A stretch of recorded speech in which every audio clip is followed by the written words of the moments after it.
આપણે ઘણા પવિત્ર પ્રતીકો જોઈએ છીએ, પણ એની પાછળનો જે ઊંડો અર્થ છે એ ઘણીવાર આપણને ખબર નથી હોતી. શિવલિંગ પણ એક એવું જ ગહન પ્રતીક છે. તો ચાલો આજે આપણે એના રહસ્યને સમજવાની કોશિશ કરીએ.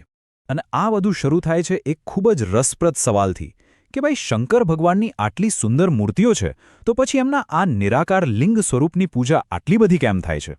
આ એક એવો સવાલ છે જેનો જવાબ આપણને સીધા જ આ રહસ્યના મૂળ સુધી લઈ જશે. હવે આ રહસ્યને સમજવા માટે આપણે પહેલાં બે મુખ્ય વિચારોને સમજવા પડશે. આ બે શબ્દો છે ને એ આપણને ઈશ્વરને જોવાની બે અલગ અલગ દૃષ્ટિ આપે છે. અને સાચું કહું તો આ જ શિવલિંગના અર્થનો આખો પાયો છે. તો એ બે શબ્દો છે સગુણ અને નિર્ગુણ. જુઓ, સગુણ બ્રહ્મ એટલે શું? એટલે ઈશ્વરનું એ સ્વરૂપ જેને આપણે જોઈ શકીએ, જેના ગુણગાન ગાઈ શકીએ, જેમાં રૂપ છે, ગુણ છે. એમ કહી શકાય કે આ ઈશ્વરનું પ્રગટ સ્વરૂપ છે. અને એનાથી બિલકુલ વિપરીત છે નિર્ગુણ બ્રહ્મ, એટલે કે એવું દિવ્ય તત્વ જેનું કોઈ રૂપ નથી, કોઈ ગુણ નથી.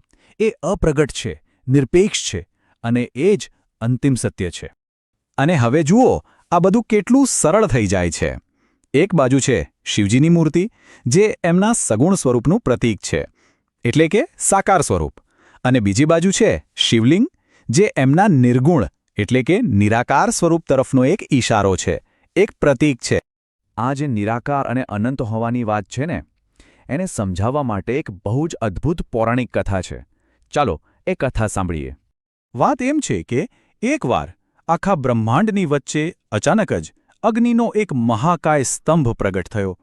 એ એટલો વિશાળ અને તેજસ્વી હતો કે એ ક્યાંથી શરૂ થાય છે અને ક્યાં પૂરો થાય છે એ કોઈને દેખાતું જ નહોતું. હવે આ જોઈને તો દેવતાઓ પણ ચકિત થઈ ગયા. ત્યારે બ્રહ્માજી અને વિષ્ણુજીએ નક્કી કર્યો કે આ રહસ્યમય સ્તંભનો તાગ મેળવવો જ પડશે. એ જાણવું પડશે કે આ અનંત ઊર્જાનો સ્ત્રોત શું છે. અને પછી તો શું, બ્રહ્માજીએ ઉપરની તરફ ઉડાન ભરી અને વિષ્ણુજીએ નીચે પાતાળ તરફ જવાનું શરૂ કર્યું. યુગો વીતી ગયા પણ બંનેમાંથી કોઈ એનો છેડો શોધી ન શક્યું. ત્યારે એમને સમજાયું કે આ સ્તંભ તો અનંત છે, એ કોઈની પણ સમજ કે માપની બહાર છે. આને ખબર છે? પ્રકાશનો આ અનંત સ્તંભ એ જ છે લિંગ, શિવનું મૂળ નિરાકાર સ્વરૂપ. એટલે કે શિવલિંગ એ બીજું કંઈ નહીં પણ એ જ અનંત બ્રહ્માંડીય ઊર્જાના સ્તંભનું એક પ્રતીક છે. તો કથા તો બહુ રસપ્રદ છે, પણ એની પાછળનો જે દાર્શનિક અર્થ છે એ એનાથી પણ વધારે ઊંડો છે. આ ખાલી એક વાર્તા નથી, પણ એક આખું તત્વજ્ઞાન છે. સૌથી પહેલાં તો લિંગ શબ્દને જ સમજીએ.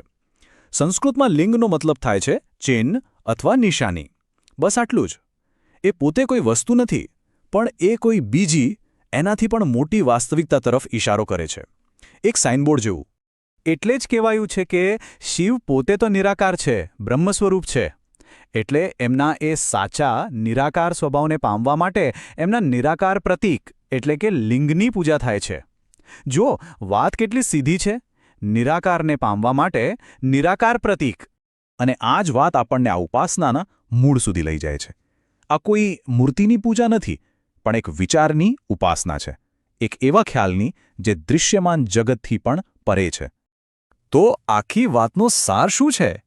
શિવલિંગ એ આખી સૃષ્ટિના એ અપ્રગટ સ્ત્રોતનું પ્રતીક છે, જ્યાંથી બધું જ જન્મે છે અને પાછું એમાં જ વિલીન થઈ જાય છે.